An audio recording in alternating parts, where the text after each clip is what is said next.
Original.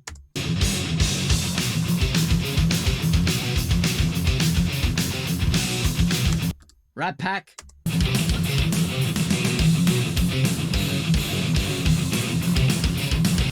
Original. Rat Pack.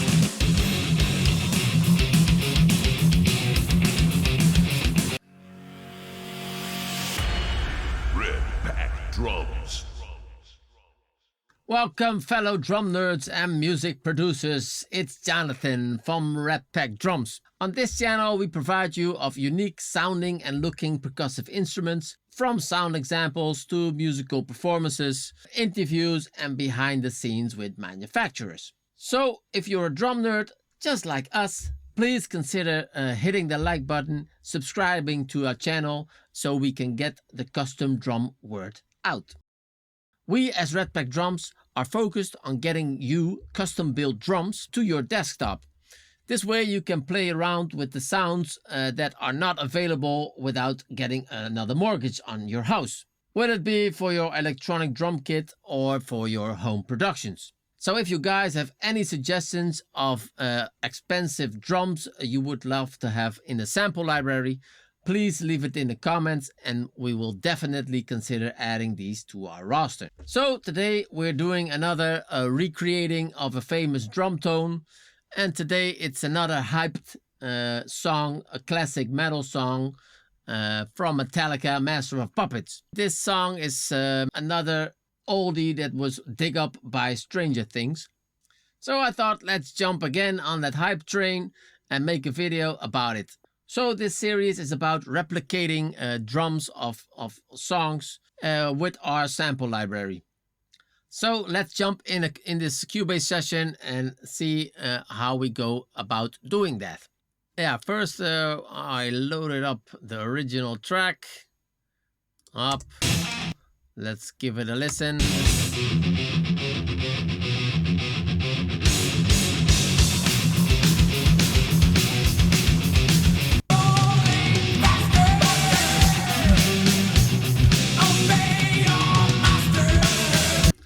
Yeah, really cool and classic Metallica track. So I took the track, removed the drums with RX7 isotope, and then we got this.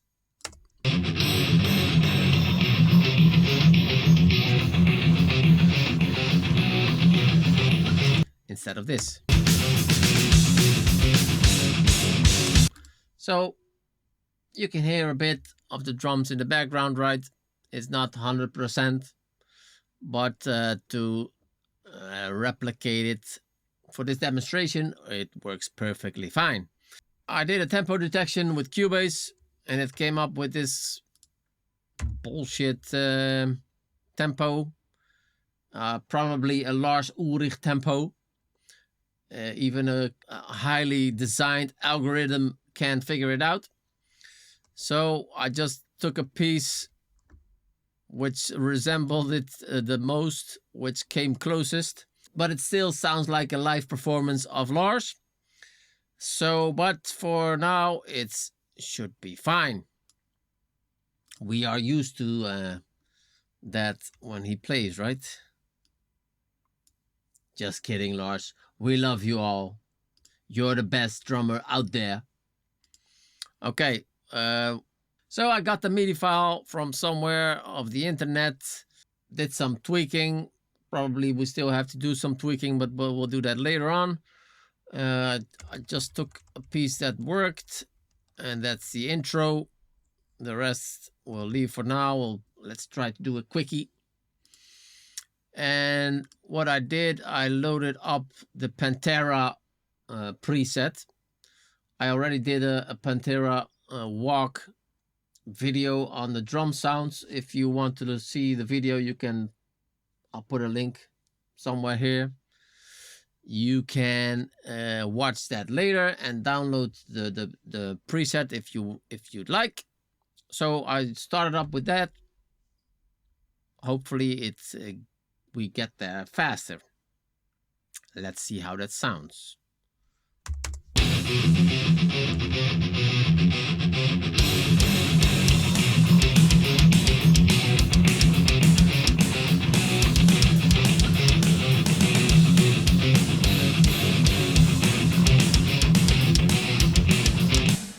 Okay. And the original is.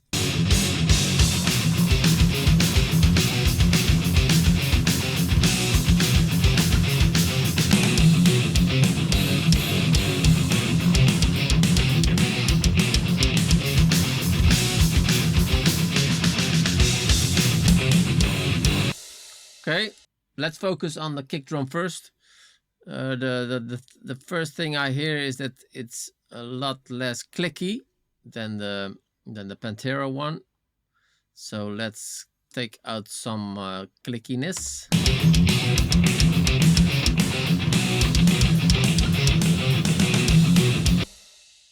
And then, so we'll back off the kick in microphone a bit.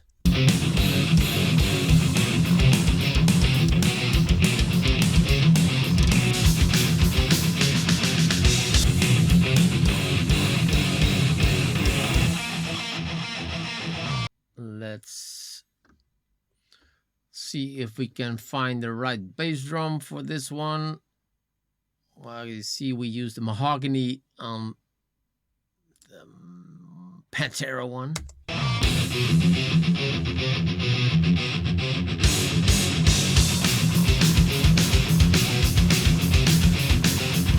Let's go for a little bit more clickiness.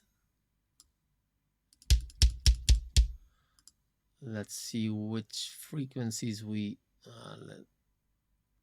boosted on the Pantera one, the 5K and the 2K, but the 5K is pretty darn aggressive. Let's back that up. Okay, let's do a bit of working on the MIDI file. I want the hi-hat isn't the right sound. It's more of an open one.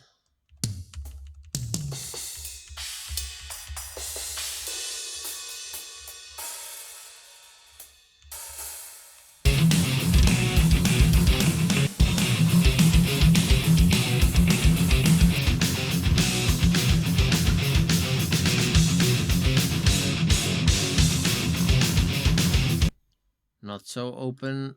Let me see if we have another one.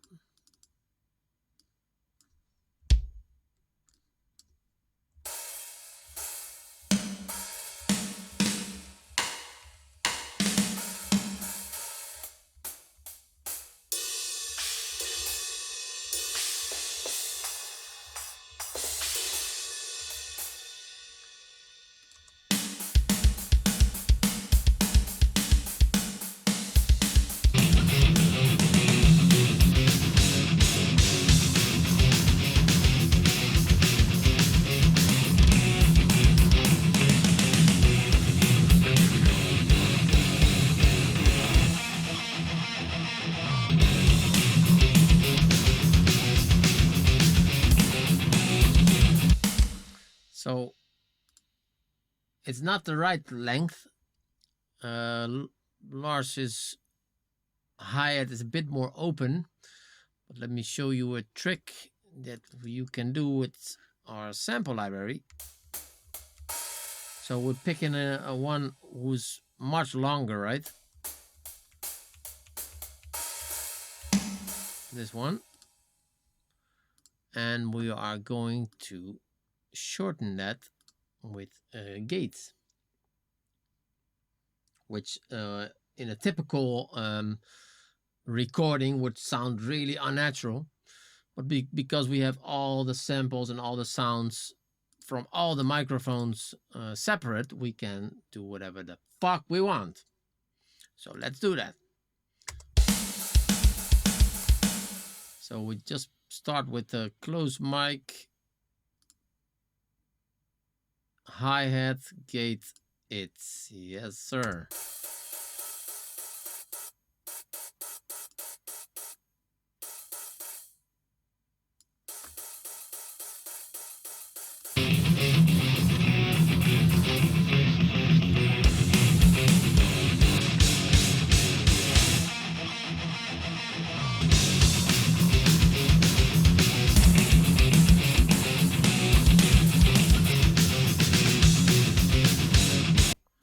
still a bit shorter. So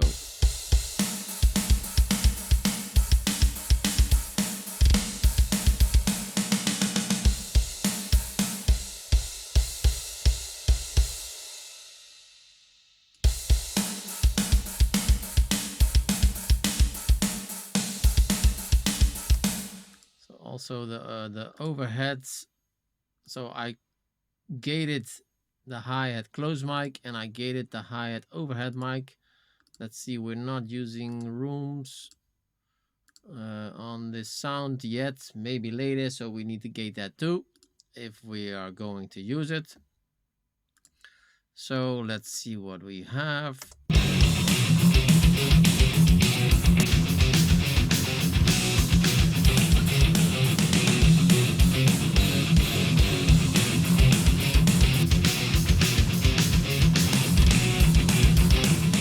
Much closer, right?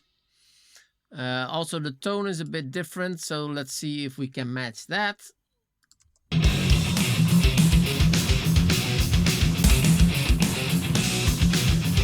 Our tone is much higher. Let's see. The two hi-hats are a backbeat and a rock version. I know that the rock version is a little bit more aggressive, so that works better for this track, but it sounds a bit too high, so let's pitch that a little bit. Yes, sir. Pitch. I can see that the Pantera one also had a little bit of a pitch going there.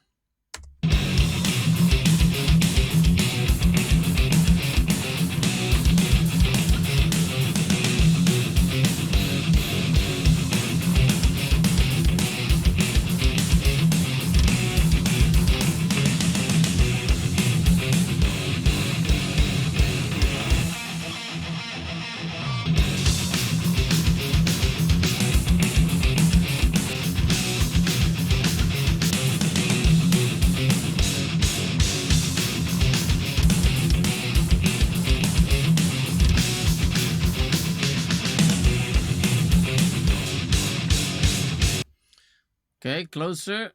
We need to tighten the gate a bit more. It still sounds a bit too long. Up. And the overhead mic gate shorter, baby.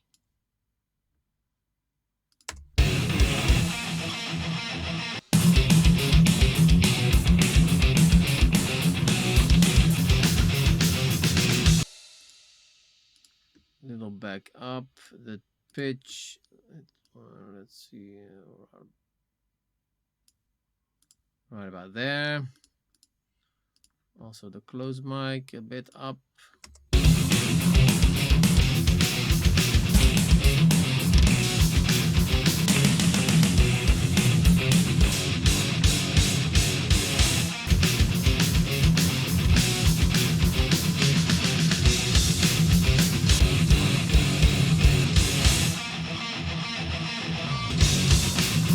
I much rather mix with monitor speakers I have here than on the headphones, but due to the open microphone we're using, it's much better to use in headphones, right? For this purpose, full YouTube video. Okay, that's the hi-hat for now. Let's go to a snare drum.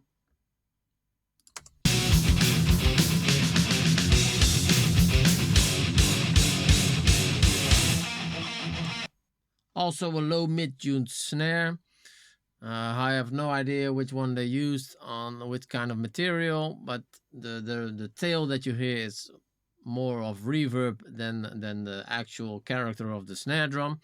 So let's see if we can match the right tuning with the 30 different tunings recorded in this library. Let's start with the mahogany on a low tuning.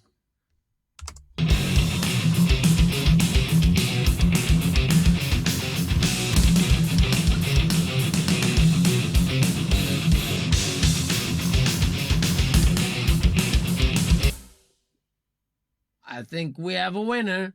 Okay, just for fun, let's try a maple spruce in a low tuning to see if that sounds a lot different.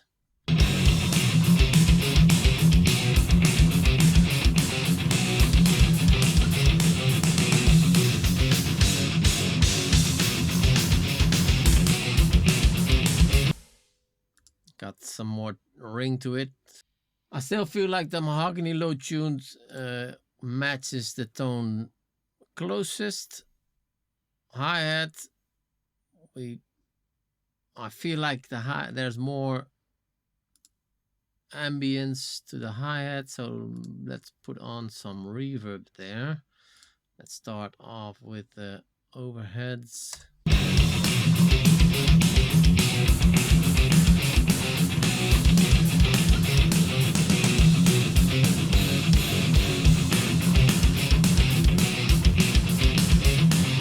And let's back that hi-hat a bit up.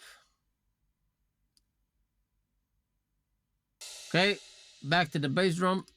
We need to pitch that inner microphone for the right kind of clicky sound.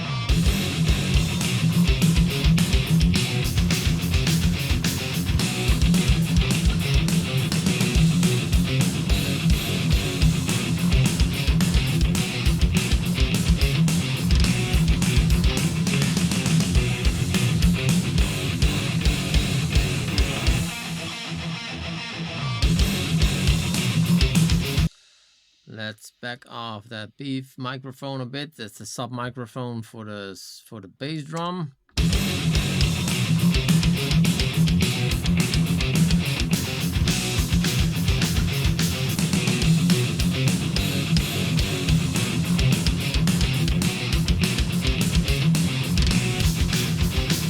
Okay, let's go to the snare. Let's try to replicate the reverb which they're using.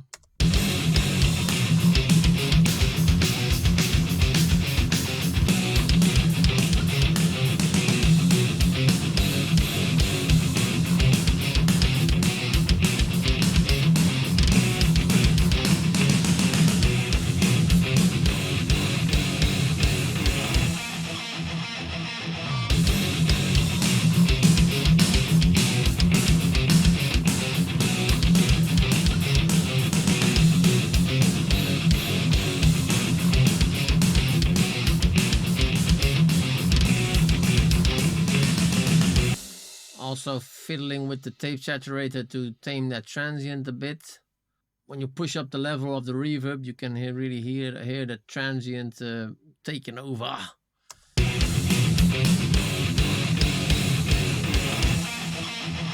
Also, the snare sounds a bit lower, a little bit lower. So let's pitch it up a bit, like a half step.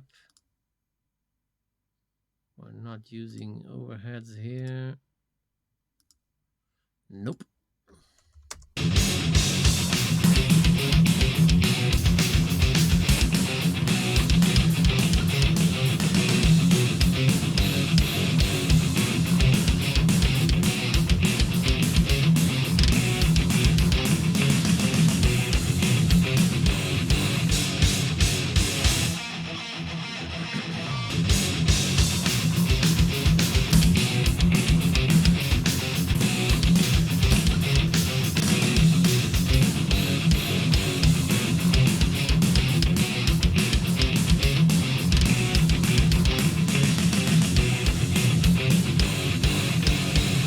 Backing that reverb back up, the room reverb on the closed mics really accentuates the low end, and I don't want that. Tenminste, I don't want it. It's more like I don't hear it.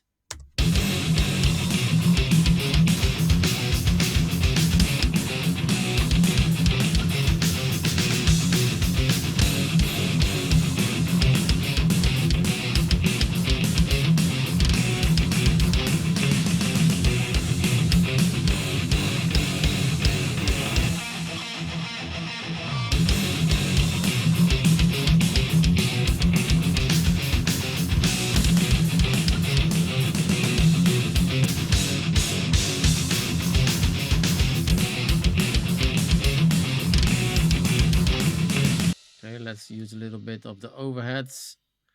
On a snare drum, overhead microphones give a lot more high end because the mics are not so close. Without having to grab an EQ, I just go with another microphone, add some of that microphone, and we got more high end. And that sounds a lot more natural than using an EQ.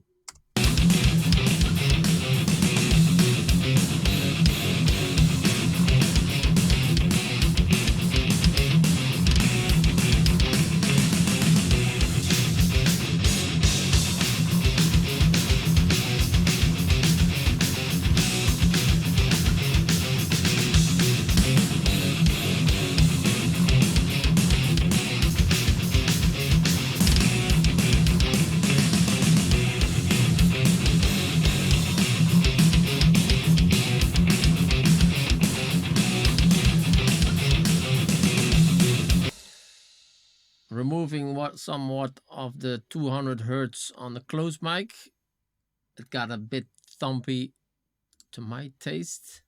Okay, there is a bit more mid-range in the bass drum, so let's give that back a bit.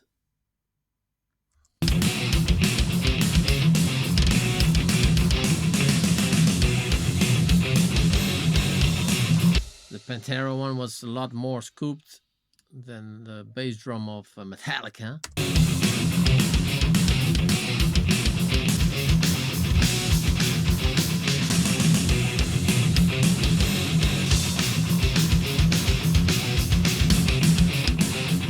I added some 200 plus hertz to 10, I guess, to give it more of a rounder sound to the bass drum. It felt like it lacked that. I want to kill a bit of the transient on the close mic. The clicky sounds seems less. Again, so let's try that.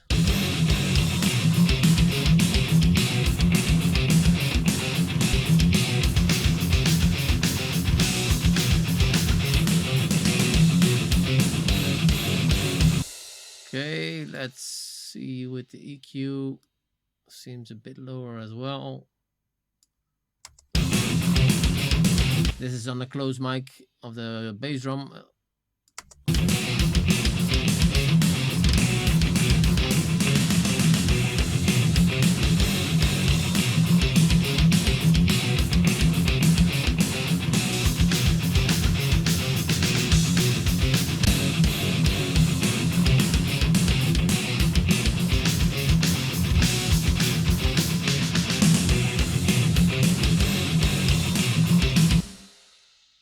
That's more like it, baby. Okay. Still, the snare sounds a bit off.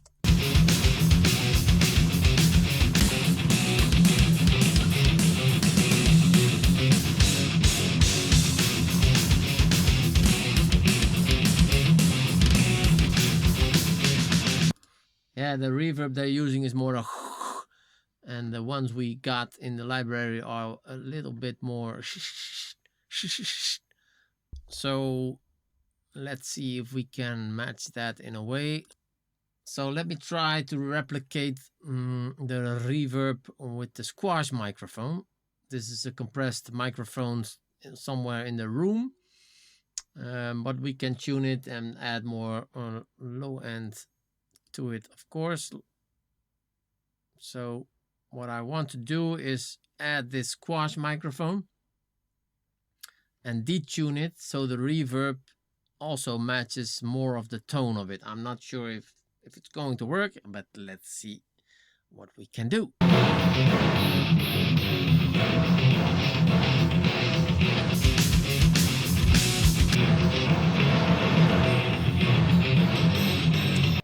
So first make it a bit shorter, gate it.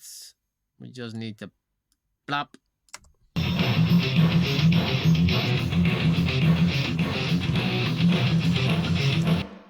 Then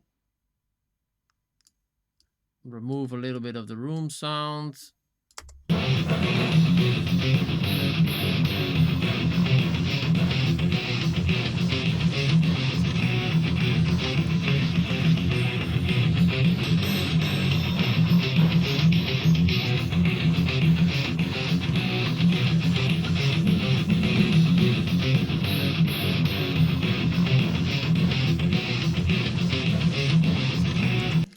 I don't need this microphone to sound good or anything. I just wanted to match it with the reverb, so that's why I'm killing a lot of the frequencies, adding a ton of reverb, pushing it up. Let's see what we have.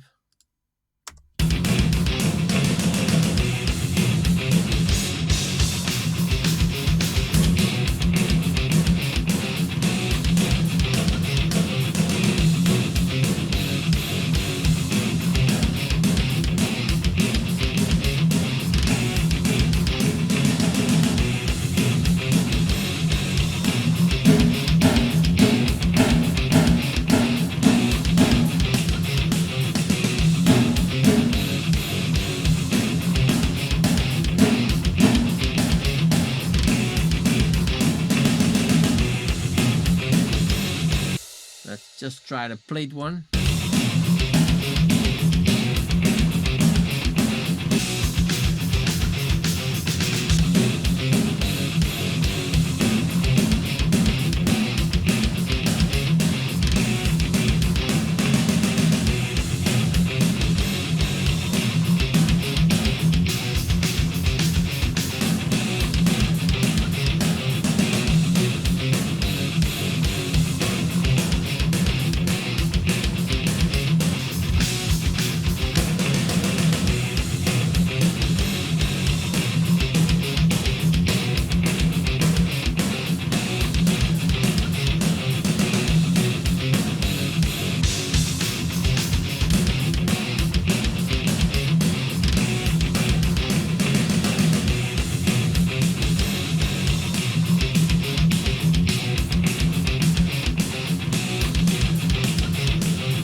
Add some high ends to that.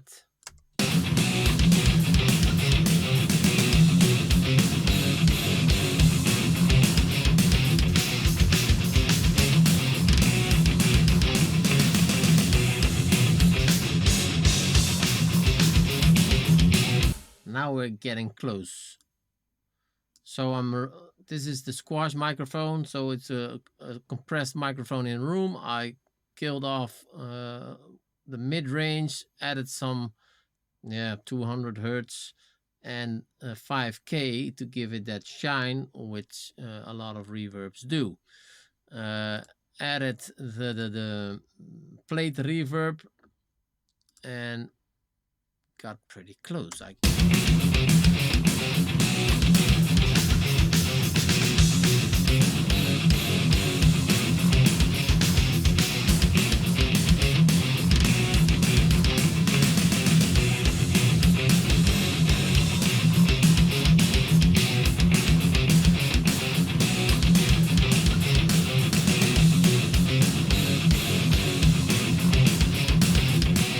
Little bit tweaking the EQ of the squash microphone.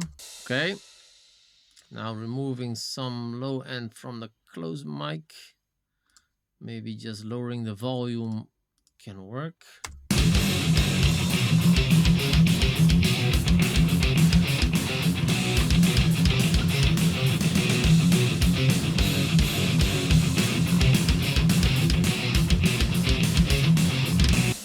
Then pushing up the master.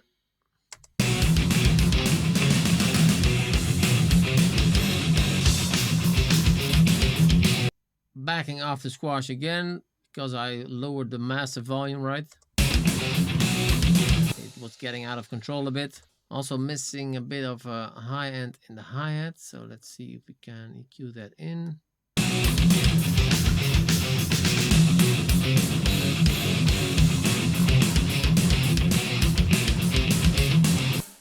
Cool. Let's open the gate a little bit. So I'm opening the gate just enough that when the sound starts and stops, the next hit already comes along. So you got a bit more of a natural flow to it.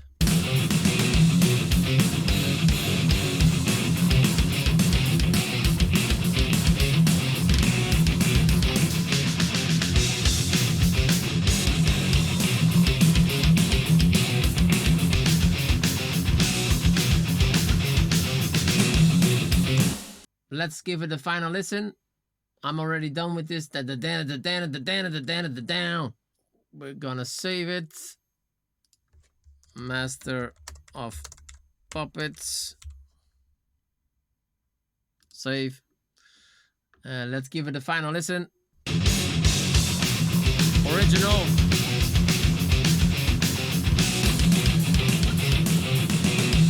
Rat Pack. Still a bit loud, Swash mic. I'm still tweaking it. I love tweaking the knobs. Original.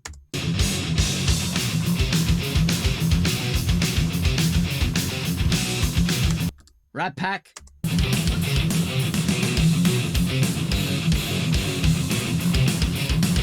Original.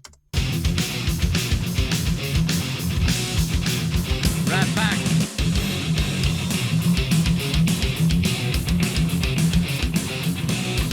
So thanks for watching. I hope you liked it. Give it a thumbs up, subscribe, ring the bell. All the bullshit cliches all the YouTubers ask you to do.